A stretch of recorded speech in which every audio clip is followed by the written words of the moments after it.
Okay, welcome everyone. We are still waiting for people to join us on the live stream and also joining us on Spotify Live. If you don't know, we stream, or we try to stream at least, on Facebook, YouTube, and on Twitch. We are going to be discussing the Blackbird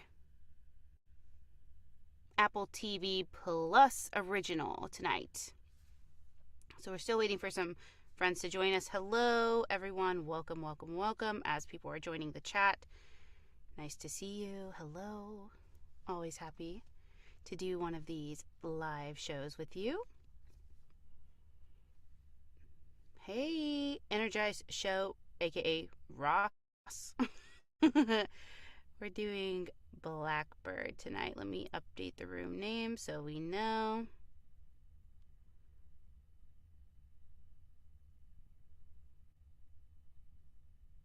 All right, let's save it. Let's get going.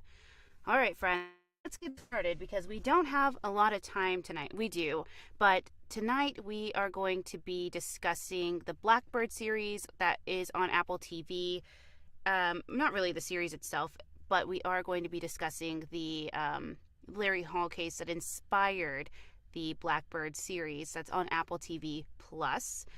Make sure that you drop your ASL in the chat if you're joining us on the live stream or if you're joining us in Spotify Live. We always start with our ASL. Thank you, Ross, for doing that.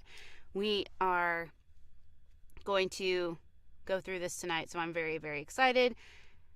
And here we go. So ASL for me, I am Lainey, 34-year-old female, cis female, she, her pronouns, and I am in Dallas, Texas. If you are following on the live stream, you'll see that my background is a True Crime Podcast Festival, which is happening in just a few weeks.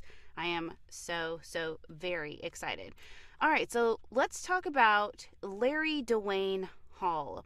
First, has anybody seen the series so far on Apple Plus or Apple TV Plus? I just call it Apple Plus for myself, but I'm curious to see if anybody's watched it yet. I know Bob Mata, who is our wonderful friend here, has seen it, and it is actually really, really well done.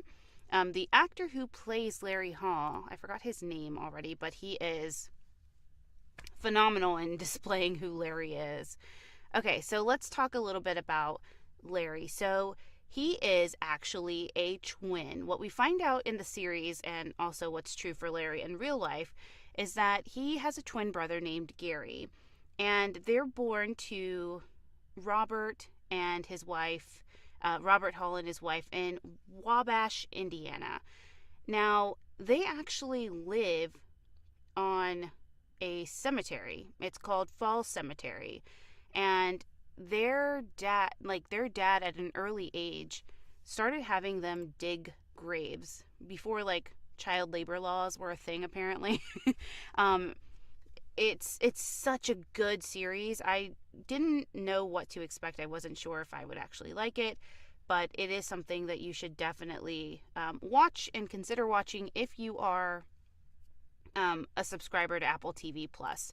So with Larry and his twin brother, there's this thing that comes up in the series, and it's basically that Gary fed off of Larry. He took all of his nutrients in the womb, and so Gary was able to kind of grow up big and strong, and Larry was left to kind of wither away. It shows kind of how there's this big contrast between the brothers, that even though Gary loves his brother and looks out for his brother, Larry doesn't do himself any favors, but he also just has because of that, being not eaten, but eaten off of in the womb, he struggles. So around 5 years old, the twins start attending an elementary school. Larry, at the beginning of that, and teachers begin to notice that he's actually really antisocial. He also tests low in his IQ, and of course he was teased, as kids are cruel, and we know that they do that. He was teased for basically being slow and for his speech impediment. There's a particular, he has this really interesting speech pattern in the show, and you might also see it if you look at anything else that he's done. But his speech pattern in the show is really interesting because he reminds me of, and if you're a true crime kind of aficionado, you've likely heard of the Weepy Voice Killer. He reminds me very much of the Weepy Voice Killer, where he has a very voice like this, and he talks like that a lot, and he pauses in his words quite a bit.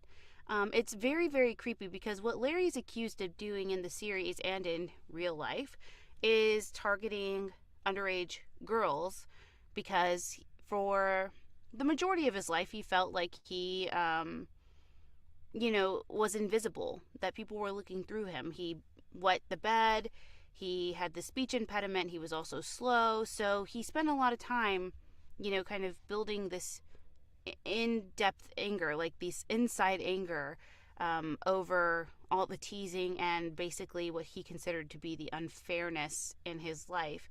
His dad also in the series targets him and has him basically like dig up graves after they've already buried the dead, and so they'll go at night and redig the graves up, open the caskets, and take all of the jewelry and heirlooms that are worth anything off the dead, essentially. And there's one particular scene in the series, and it's kind of like a spoiler alert, but not really. I mean, it's kind of that thing that leads you to understand like why he has this fascination with bodies and why he's so okay with death. He grew up around it. So there's this particular scene where he's basically grave robbing, if you will, and he is taking a long time, and his dad's basically like, hurry it up, starts kicking dirt in his face and stuff. And then Larry's trying to remove this ring off of this dead man's finger, and essentially he's taking too long for his dad, so his dad basically throws down like shears and tells Larry, or gives him the impression that he needs to cut the guy's finger off, and so that's what he does. And so it's this really pivotal moment in the series where you see this change in Larry as a child, because he's kind of intimidated and grossed out by everything, but then later on a flashback goes back to that scene, and he ends up taking the finger, right, and holding it and being like, this is mine now, oh my gosh, and he's so excited that this is the thing he gets to keep. It's very, very telling. So in the mid 70s and 80s, Larry is really suspected of lots of petty crimes, I'll say, but we had the conversation with Dr. Merkin last week where we found out that these types of petty crimes obviously could lead to bigger crimes, right? Like it can lead to murder if they're predisposed, in terms of like a psychopath, etc. So with Larry, he was convicted, or it was believed that he committed acts of arson, vandalism, and other petty crimes throughout his hometown. He was pretty well known because, again, he was quote unquote weird. His voice, created this uneasy feeling in some people, and he also, again, focused on underage females. Not really when he was 10, but, as he got older. So February 5th, 1981, he's around 18 years old. And this is when we first notice that he may have an alleged victim.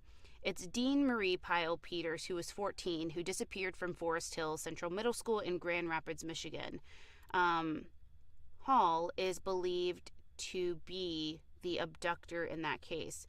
Now, the crazy thing about this whole situation, and why I led with, like, he's either a very prolific serial killer. They believe that if what he says is true and the crimes he confesses to, he's got well over 50 bodies to his name. And if not, then he's just a serial confessor who just happens to like confessing to crimes because he likes the attention it gives him. We've seen those types before. Do you remember with the John Benet Ramsey case? I think it was John Mark Carr. the guy who just decided to confess to killing her and got all this publicity and media attention because we thought the case was finally solved. We had somebody who stepped forward, but it turns out he actually alibied out of it, and he has this whole like mental health disorder that causes him to seek that type of attention. We then have another victim that pops up August 6, 1985, who, when Larry's 22, is Jennifer Lee Schmidt. She's a white female who was 19, and she vanished from Purdue University. Now, the first two alleged victims, again, because we don't know, the first two alleged victims are not underage, comparatively speaking. The second one, she's 19, Larry's 22. So it just seems like he wanted to, if he did do this, then this was just likely a start in his pattern. We also had a victim that I missed. I'm sorry, Deborah Jean Cole. She was 12, and he suspected in her disappearance as well. Now we have a 21-year-old female. Her name is Marcy Fuller. She was found in a wooded area near Honey Creek in southern Vigo County, and she had been strangled and sexually mutilated. And this was in 85, so again, Larry was around 22 years old. There's just this weird pattern of ramping up in Larry's supposed behavior. Again, this is not something we truly know, right? So a ramp up in Larry's behavior where he is going after and abducting and killing these females. We move forward in the story. So the story in the Blackbird series starts with the disappearance and then eventual location of a young girl named Jessica Roach. She was, let me pull up her information, sorry.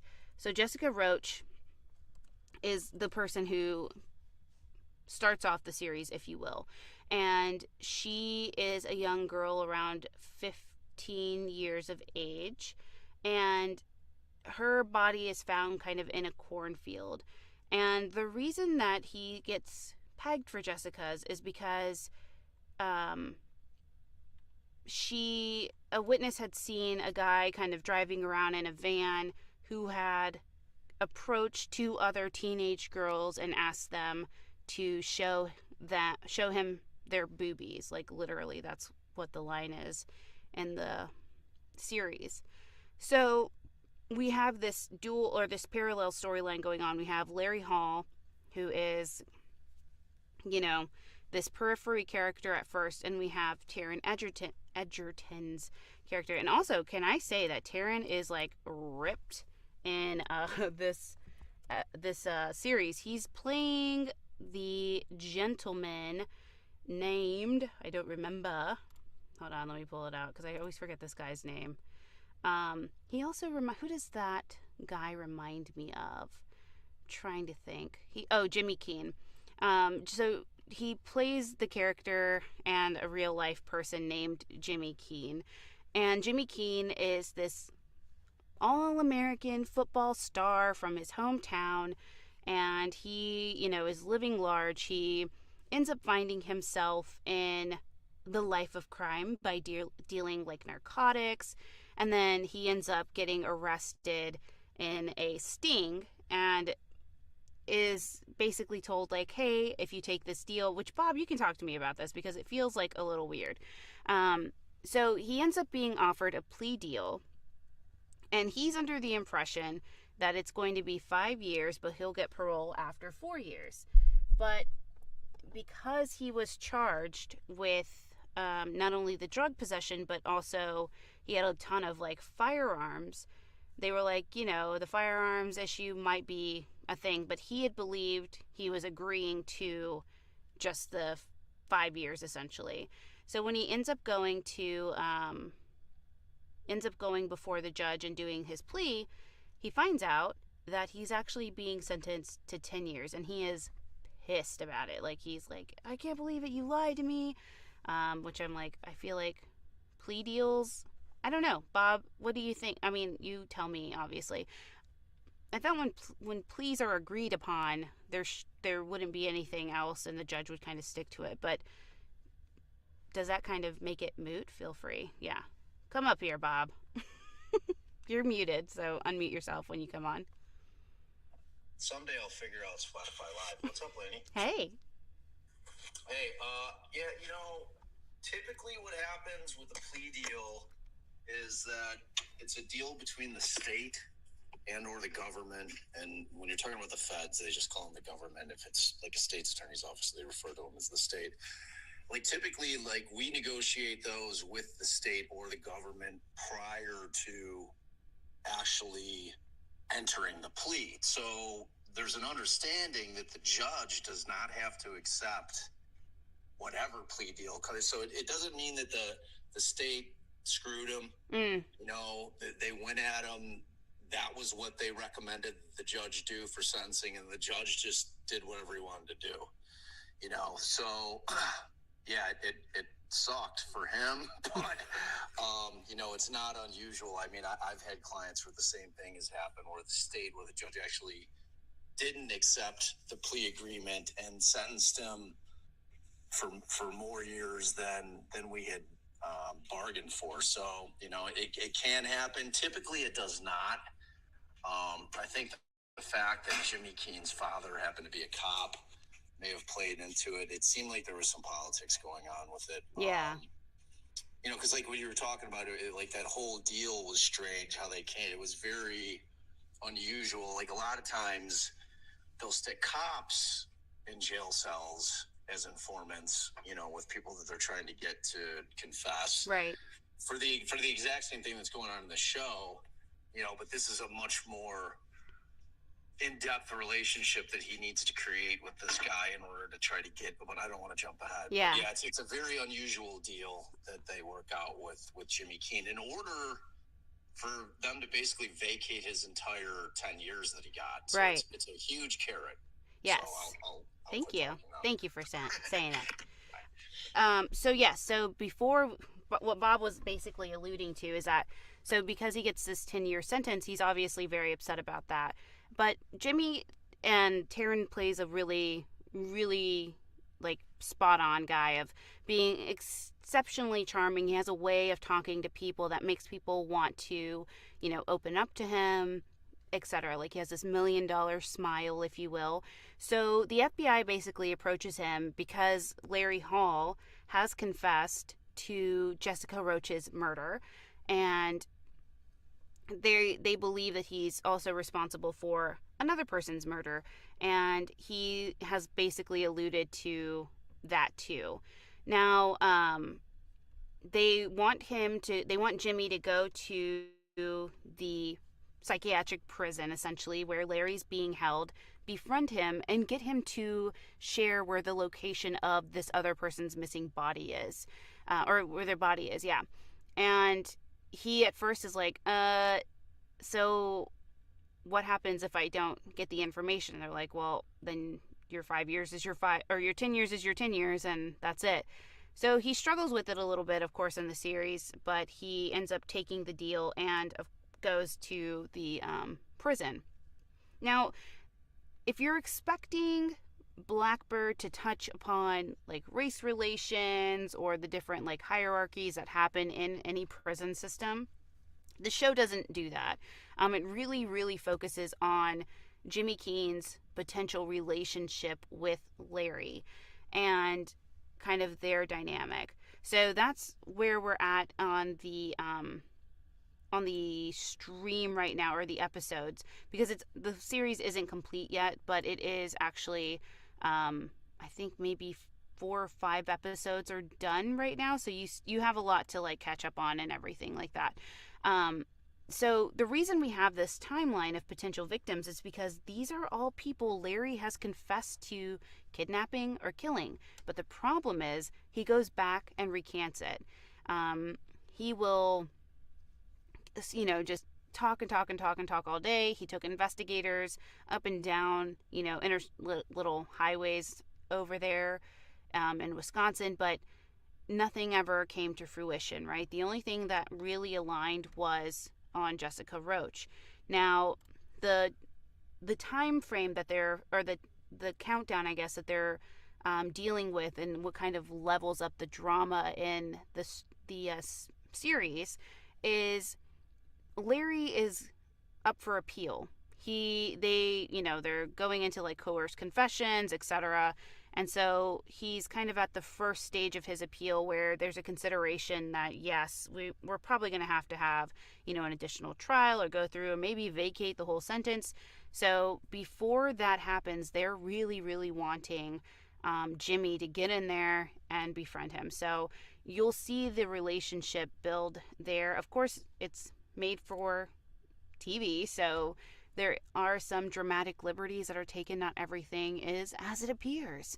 But we were back in 1985 in terms of our timeline. So we have, in 1986, we have about 3 other victims that end up going missing. We have Denise Diane Flume, who's 18. She disappears from Connorsville, Indiana. Oh, and forgot to mention, the reason why the FBI is involved is because he committed a crime across state lines. He kidnapped Jessica, I believe, in Indiana, Illinois. I can't remember which one specifically. And then crossed over state lines to where he eventually left her body. It could be the opposite of that. But because of that crossing the state lines, he's basically committed a federal offense, and so that's how the FBI got involved, and why Jimmy Keene then comes into the picture. The next individual is actually a Jane Doe who was found in southern Illinois. Now, her body ends up being exhumed in 2002, and she's identified as a drifter from California named Folia Chavez. She's 28 years old. She had been strangled and was found in a cornfield, and her mutilation injuries were very similar to other cases in which Larry Hall had confessed to and is a suspect in. I can't encourage you enough to watch the series, because the actor who plays Larry Hall also played Richard Jewell, as Bob Mata mentioned earlier.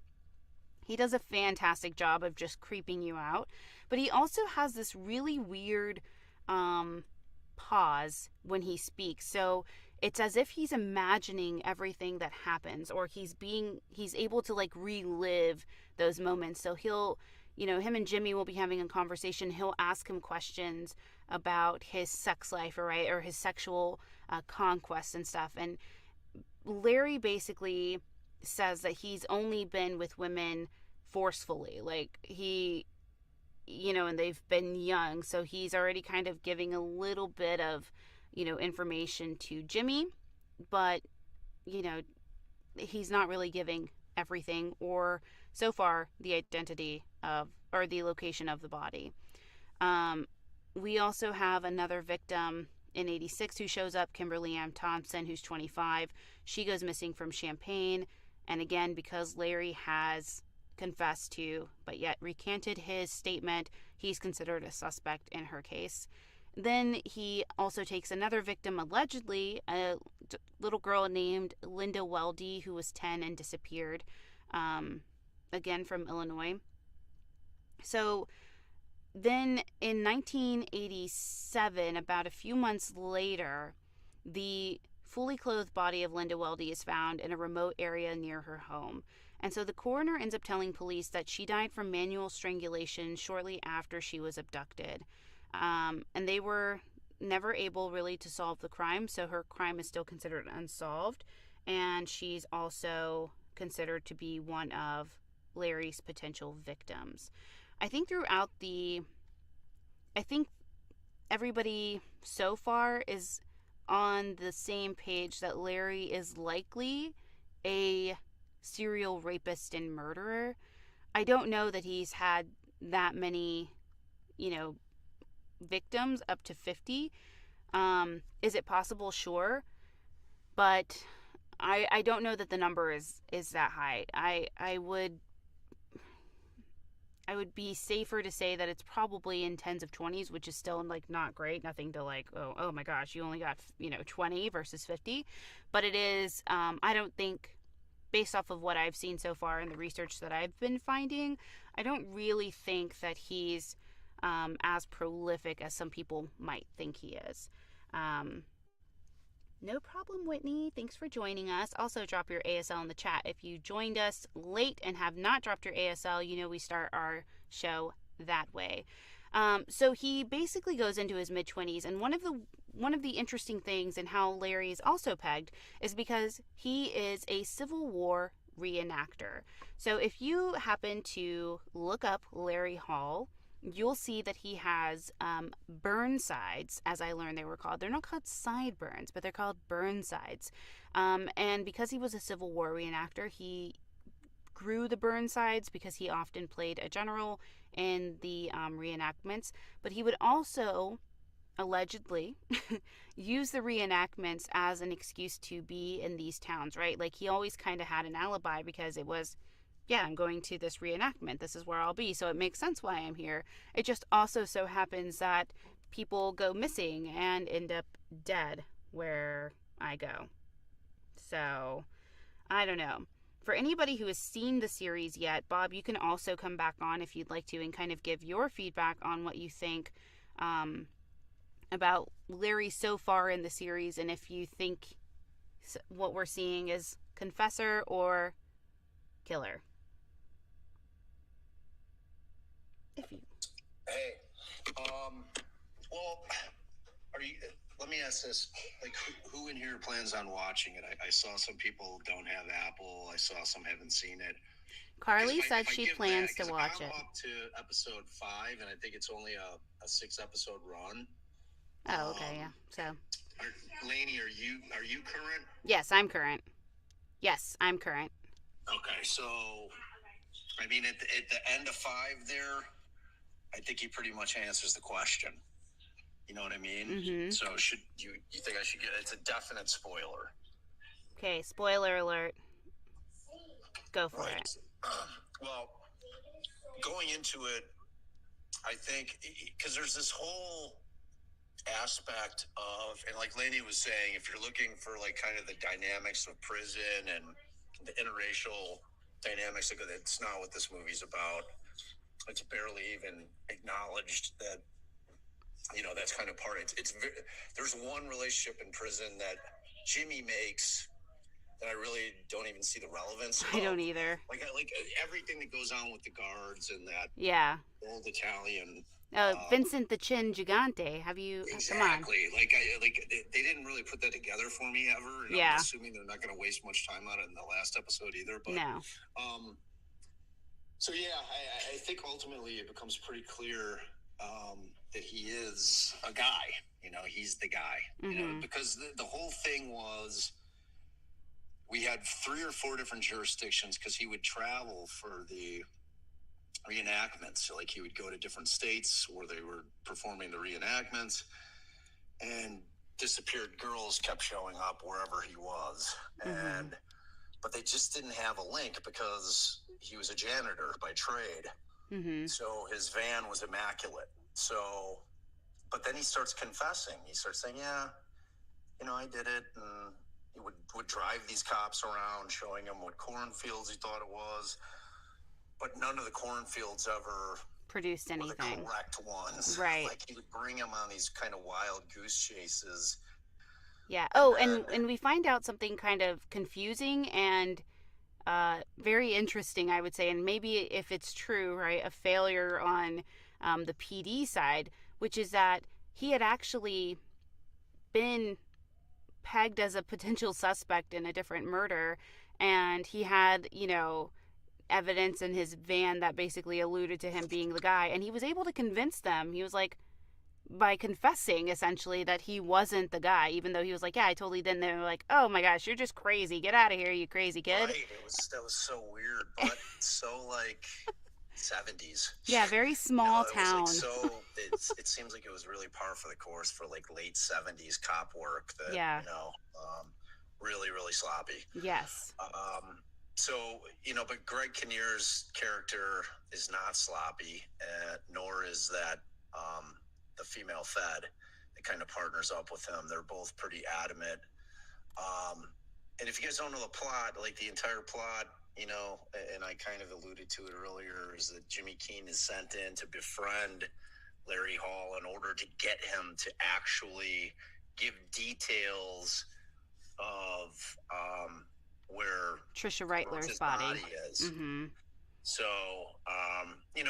and like they kind of they delve into that a little bit. That's the only thing I'm a little disappointed in is they really kind of like that prison is a maximum security where the craziest and most violent criminals are housed. So, because he went from a place where because he didn't accept the deal immediately. He rejected it initially or had them waiting for months, and then he was kind of running shit in the in his other pen.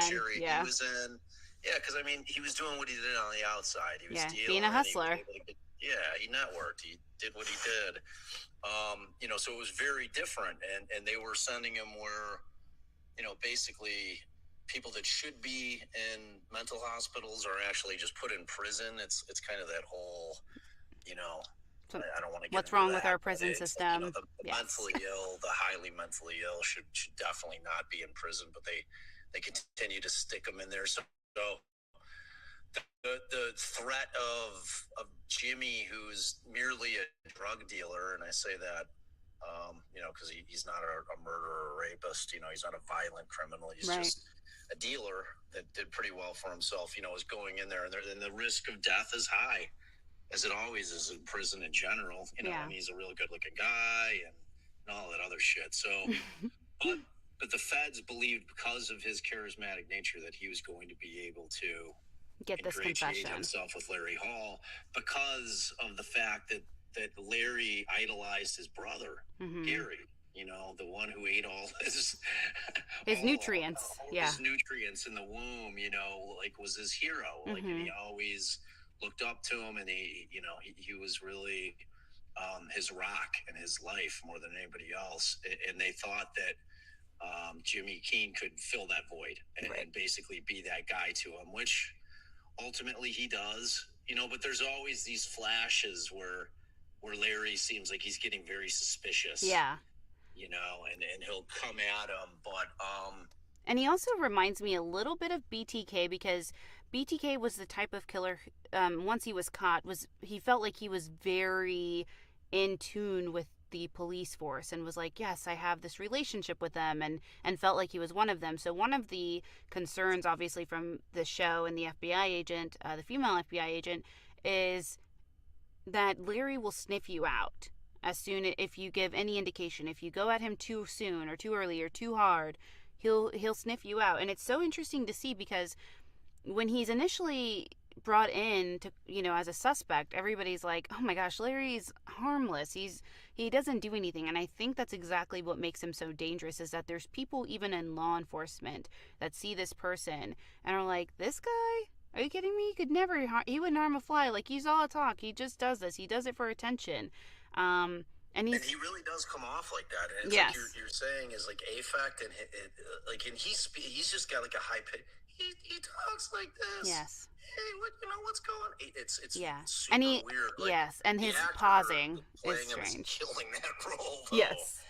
Yes, and the pausing. When I tell you that he's literally pausing, and he looks like he's getting pleasure, like sexual pleasure, from the conversation or the memories that he's kind of like flashing back to. I don't say that lightly, like not even as a joke. It truly, that's how it looks like. Every time he's in this conversation with Jimmy Keene, where he's talking about, the conquest and stuff like that, and they're very different experiences with, or their encounters with females, right? Whereas when you're engaging in a consensual relationship, things happen naturally to your body, that when you're responding sexually to your partner, versus when you're in a situation that is not consensual, your body isn't going to respond. And so for somebody like Larry, he was so surprised that arousal was happening, like on the female side, like, oh, that for you, that's a lie. My brother told me about that too, and that was a complete, like, I didn't believe him. I didn't believe that was a thing. And that kind of tells you how depraved Larry is in terms of just being a predator, right? Right. And the type of victim that he seeks out. These are vulnerable people. Most of his victims obviously were traveling alone. Jessica Roach in the series and in real life was riding her bike, got a flat tire, and so Larry offered to help her. And he is suspected. The only thing I think he's been convicted of was the kidnapping, essentially, but everything else is kind of up in the air in terms of everything he did. But she obviously was murdered and likely has. That's all leading to Larry. But he basically says like he sexually assaulted her in his van, and then he strangled her up and left her up on a tree, essentially like leaning up against a tree trunk because that's just what he did. What he Um, did. yeah. Yeah, it's interesting with him, obviously with the whole Gacy thing that I've done, Mm-hmm. and I had those tapes. The one aspect of Larry that's very and kind of if you're like listening and you're wondering, well, like if this guy keeps confessing to shit, like why does it seem so hard to convict him? And Mm-hmm. the problem is that he blacked out, or he claimed that he would black out. He would remember a ton Mm-hmm. of details up until the point of the killing, and then he wouldn't really remember much after that. Right. And it was such a weird parallel to Gacy. Like Gacy would remember picking these kids up. Like my dad was just going fucking nuts with Gacy because Gacy, he didn't believe him. He didn't believe You that just he would blacked out. remember picking the kids up, going to Bughouse Square, bringing them back to the house, partying, getting, some of them, putting them, some of them in the handcuffs, and then not have any recollection of the actual killings. Mm-hmm. And then he'd wake up with a dead body in the house, and he'd be like, "Oh, well, Whoops, time to go in the crawl yeah, space. I'm assuming I killed them because they were dead and in my house." Right. But I don't, and it was kind of like the identical thing that's going on with Larry Hall, where he's like he blacks out, and I think that that's a real thing. Like as much as my dad didn't really kind of buy into it, and I always kind of I chalked it up with the alcohol Mm-hmm. abuse and the drug abuse that was going on with Gacy, because his kill time was always like 4:30 in the morning. This is like after a long night of debauchery and partying and all Right. kinds of shit, and then it would happen very late. And I know back in my drinking days, like when I was drinking bourbon all night, I'd be up and talking and Yeah. For some people, engaging it's with like a high. people, and like Yeah. wouldn't remember jack shit the next day. And my wife would be like, "Yo, do you remember anything?" I'd be like, "No." I'm like, "Did I do anything really stupid?" But she, so I mean, I think there's obviously that, but I wasn't getting the impression that Larry Yeah. I did. didn't. He was a big drinker, No, I didn't get that either. I think this was one of those amnesia by convenience that, like, he also said that everything to him came, as a dream. And he made the statement, like, no wonder I have a hard time sleeping or, falling asleep because he's dreaming all of these terrible things and acts that he did. But he doesn't believe, in his heart of hearts, if it exists for him, that it was an act he actually did, that it was just something his mind created as something like terrible and sinister. But not that he actually did it. And then when Jessica Roach's body is found, so just to give some background on Jessica Roach in particular, so she ends up going missing on September 20th in 1993. So, like I mentioned earlier, she is walking down a dirt road. She was actually with her sister, but they ended up parting ways kind of halfway because her sister went to like a convenience store. So, Jessica ends up walking down by herself with her bike, and she ends up calling after her. Her sister ends up calling after her, doesn't hear anything, and is like, okay, that's really weird, but maybe not super unusual. So she's like, okay, maybe she'll be at home, just thinking the best and not really the worst case. So a bus driver ends up passing by and sees a bike kind of laying in the middle of the road. And he was like, wow, that's really weird because it looked like a nice bike. It looked like it was new. And he doesn't do or say anything. He's just like, oh, that's very strange. So when Mindy gets home, she's like, hey, did you guys see Jessica? And they're like, no, we thought she was with you. And this is what prompts the missing persons report to go through. So the police department ends up going and doing like a search party. They do all the right things, because there was another missing girl that had gone missing. Her name was Holly Anderson, and very close to where Jessica was abducted. So they had already kind of had this experience of a child going missing, and so they mobilized pretty quickly. Then a few months later, so she disappeared in September. Her body wasn't found until November. And it happened to be Jessica's body. She was in a cornfield off of a country road. So, which adds up to where, because he was driving them all around cornfields, and mm-hmm. I happen to live like west of the city of Chicago, and I live all around cornfields. And if you're not familiar with the area, which I don't necessarily think he was, he was definitely familiar with some roads, but they all look the same. Mm-hmm. You know what I mean? Unless you have like a landmark, like a giant oak tree, or something that kind of differentiates one cornfield from the next.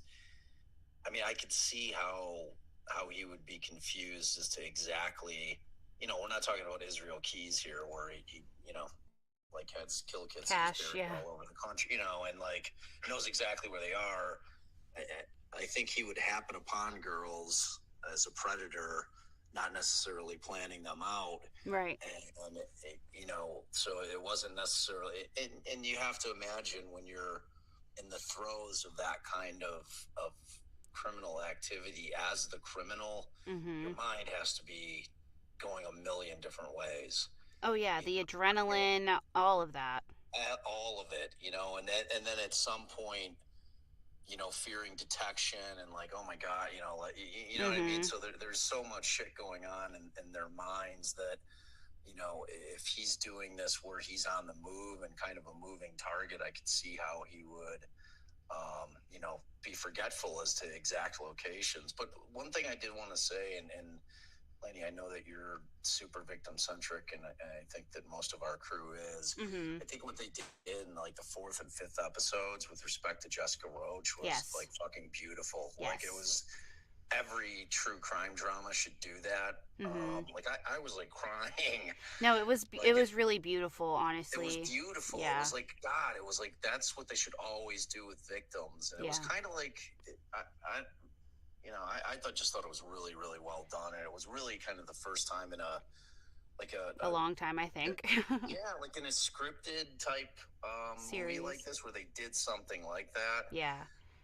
Basically, really, Jessica really was the narrator for a few of her story, essentially. And while yes, it was sad, right? It kind of also was empowering. That he didn't take everything from her, even though he took her life. He didn't take everything from her. She made a very poignant statement about like, yes, you may have like taken my life, but you never took the life I lived, or something like that. And it was super powerful. Oh yeah, it was beautiful. It just was. But you mentioned something earlier too, so kind of about Larry's behavior. So he initially starts off like stalking his victims, right? So same thing with like Jessica Roach. He's just kind of driving around to see what he can find, essentially. So he basically keeps up that behavior, and that's, like I mentioned earlier, how he ends up getting caught, because over the course of a day, almost 2 days, so May 29th, 1994, twice, the first victim is a stalking victim who's rollerblading, and Larry's driving his van around, and it keeps kind of driving up towards her. It's like your worst nightmare, right? If you're afraid of vans and also having somebody like stalking you while you're walking alone. He's kind of doing that very creepy van move where it's like running by you and then slowing down, and that's what he was doing. And so she ends up seeing somebody she knows who's actually like parked somewhere, and she's like, hey, this is a I think she's like in her mid-teens, so she's like, hey, by the way, if you don't hear from me in 45 minutes, call my parents, tell them to call the police, because this guy is freaking me out a little bit. And she was also near the area where Jessica Roach's body was found, and the whole town knew that. So she was like, oh, and also where Holly's body was found. So she was like, this is really weird. And she actually remembered the license plate number because of how scared she was. And she was like, just in case, I want to make sure I have all this information. So she was able to remember his license plate number. And Larry ends up speeding off and going away because he obviously saw her talking to somebody. And, with anybody who's um, trying to avoid getting caught, you want to make sure you take somebody when they're alone. So Yeah. an I mean, hour or two later, he ends up going again somewhere different, and he comes across two other teenage girls. One's 13, one's 15. They're riding their bikes. They see this van, of course, that's kind of following behind them, very creepily again. And so they're like, this is weird, and they end up cutting through an alley. And so the one of the girls calls her grandma, who then calls the police, and then the other girl's parents are like, we're gonna go find this person who's like scaring our kids. And they find the van, and the driver, which is Larry, turns his lights off because he's like, oh, these people are watching me. So even though he's playing this character of like feeble minded, just because he has a quote unquote low IQ, he knows what he needs to do to avoid getting caught, right? And so he knows what he needs to play into to avoid that. So the van, or Larry, tries to escape, but he ends up getting stopped at a red light. And again, the mom calls PD, gives them the license plate number, and reports it, right? But they don't really do anything about it until the next day. So an officer ends up stopping Larry because he had driven, again, past some girls. And when he's looking through Larry's van, he sees that he has like a spray can of starter fluid, cotton mask, cotton balls, plastic tar, knives and rope, like literally a kill kit, if you will. We find out later that Larry uses the starting fluid in that cotton mask to basically like make his victims pass out so he can do whatever with their bodies. And he also had a newspaper clipping of Trisha Reitler's disappearance and the stationery of where she went to college that had her name written on it. So if there's anything that's like, oh, by the way, I probably killed this person, he has the evidence planted on him. Van. Yeah. I mean, you could get more like smoking guns, like Yes. And so in one. exactly. So It's crazy. this is the setting we were talking about earlier when I said that he ends up going like, oh, well, you caught me, and he ends up confessing. And the police are like, oh my God, you're such a wannabe serial killer. Because this is where he takes them down like these country roads for 4 or 5 times, and he can't find them because he's probably confused because he's dumped so many bodies around the same area. And so they're like, oh, well, you didn't lead us to the body like you said you did, so you obviously didn't kill this person. Because even though, and Bob, is that considered like circumstantial evidence? Totally. Okay, so yeah, it's just like you just happen Yeah, to have stationery from the girl who was killed or is considered 100%. missing. Yeah, like anything that's like indicia of the crime that's not direct evidence, like obviously if they found a strand of her hair, but this would have been, again, this would have been very early DNA, Mm-hmm. like very very early, like like light years from where we are these days with DNA. So it was, yes, everything that they would have found would have been circumstantial, including another spoiler warning, Mm-hmm. that bike that they end up in the 5th episode, which they believe is Jessica's bike, but the U.S. attorney is like, it's not enough. Yeah. You're sitting there as a viewer, you're like, what the fuck? Oh, they got him. And Yes. then the next scene they cut to the cops in the office with the U.S. attorney, who's like, you did great police work. That's amazing police work, but it's not enough, Mm-hmm. for us to go on him. So it's like, But that's which so has to be incredibly interesting. frustrating for the cops. Yeah, but But even as a viewer who, I've my dream is to be on a jury one day that I don't think will ever come to fruition because I'm too eager. Um, but is it how if a reasonable person could look at this and be like, yeah, definitely. I don't know why it wouldn't be enough. it's that reasonable doubt. Like, if there's like, and there is no real definition. Like, like if you, I hope your dream comes true. By the way, I hope you get on a jury. I think you'd be a Thank you. great juror. But at the end of the both the state and the defense's case in chief, you read jury instructions, and the jury instructions are incredibly important. And people that don't kind of understand the legal system, Mm-hmm. they really are and there's a real war that goes on with respect to the attorneys and the judge, and what they call it's an instruction conference where we're arguing about what instruction should be given to the jury. Most states have kind of pro forma jury instructions that they use that are in a book, and typically what they'll do is they'll read the statute, and you have to meet the state has to prove each and every element of every crime beyond a reasonable doubt. So it's like it's kind of like it's not as easy as it seems in terms of, and I think that even people that don't want to be jurors initially, when they're sitting in that room with 100 other people, and they're like, oh my God, I don't want to be on jury duty. It's going to take me away from my life for 3 weeks. But, like they all become engrossed in it because you can't help but to, so and I think that most people take it seriously, but there's all kinds of shit that we worry about as lawyers. Like, I never want a jury going in to deliberate on a Friday afternoon, because everyone is a human being, and Months ago.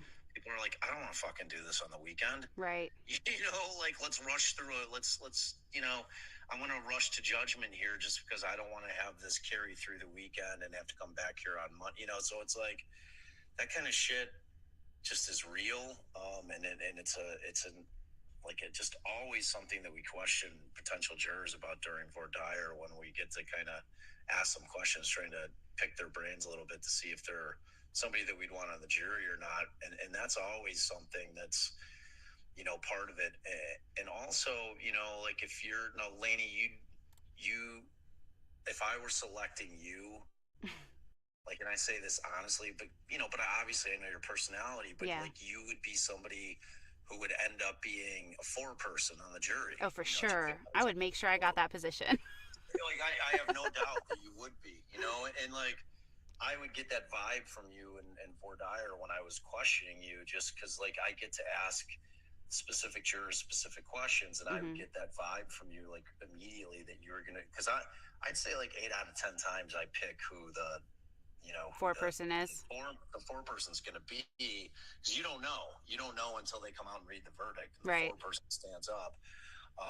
So yeah, and like that's something I'm always asking about is like, if you have a belief, are you going to be able to stand up to intense pressure if you've got 9 or 10 or 11 other people that are saying, what's wrong with you? How could you, you're thinking the wrong way? Are you going to bend to the pressure? Are you going to stand your ground? Because for defense attorneys, all it takes is one to get a hung jury. Right. That's what I was going to say. I would go with a hung jury if I had to, if it was like, I don't see how I could just change my my stance on things. That's just me personally. I know it's frustrating for everybody involved, but ultimately I think you want to make sure you're giving everybody the same opportunity kind of you would want. You wouldn't want somebody just kind of bending to the will of a crowd or a mass of people. Or your like family member. Yeah. Like, one of your kids has been arrested and is on trial. You want everyone to take that civic duty incredibly seriously, and I think that most people do. Like, I rarely get the feeling that they kind of mailed it in. I kind of got that feeling on Garcia, that like I just think in Garcia that they went in and they were all, because of how my client appeared at trial for a month, to be sleeping. That he did not do himself any favors there. It's crazy. Yes. So yeah, yes. It's interesting. It's definitely, and for as many spoilers as we've given, I mean, really, we barely scratched the surface, because we really have, and I don't know what they end up getting, because I do, but I'm not going to release it. I'm not going to say anything. Don't say it, because like, I won't ruin it. I won't ruin that for anybody. But so what we see, okay, so where we're at now in our timeline that we're discussing is where the series kind of starts, which is where this detective or investigator, really, where this investigator ends up contacting another department and saying, like, hey, do you guys know about this Larry Hall? He's kind of been, circling teenagers and stuff and making them really uncomfortable. And so I noticed that there's also a report over here. Can we connect? And so that's kind of what starts the whole thing.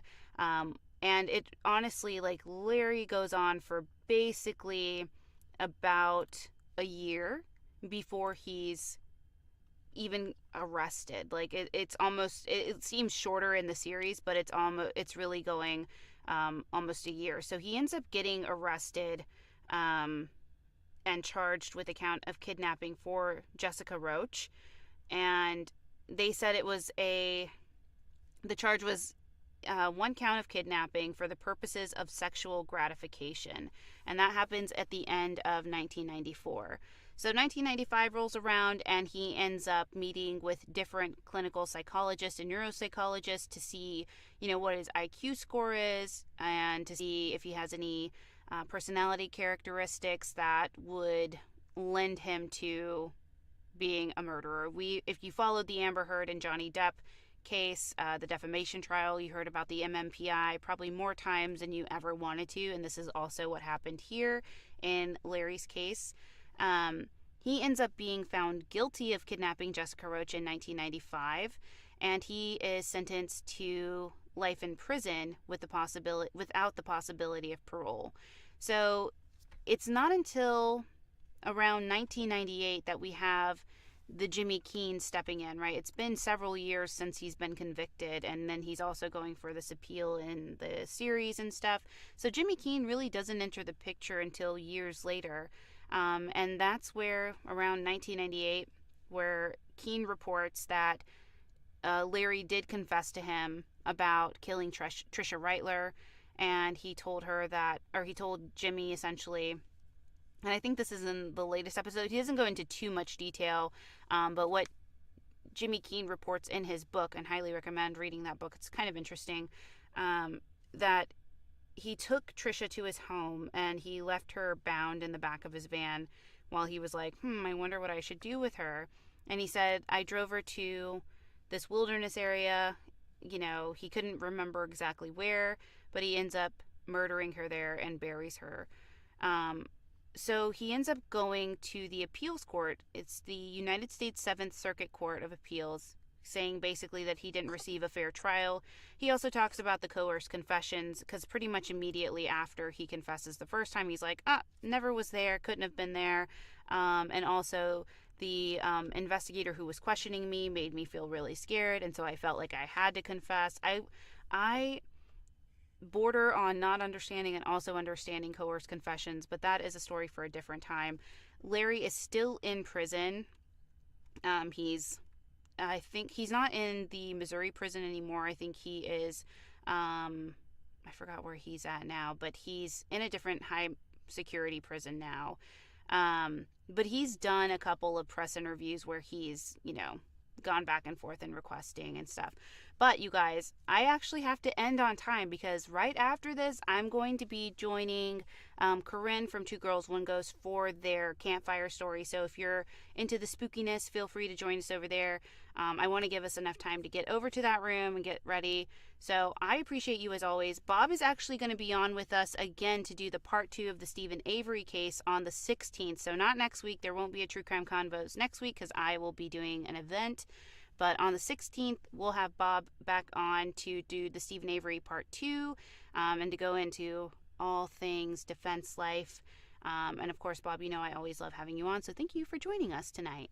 It was a blast. Yeah. And we're gonna touch real briefly on that whole coerced confession thing, because that's a thing. Yeah, I know. We got to talk about it. All right. Thanks for letting me chat. Absolutely. Thank you. All right, friends. Well, I appreciate you as always for joining me, and I hope that you have a great rest of the evening. I won't talk to you next week, which means I will miss you dearly, but I will be back on the 16th with Bob. I hope that everybody has a great and wonderful night. And of course, as always, make sure you wash your hands and take care of yourself. I'll talk to you later, friends. Bye.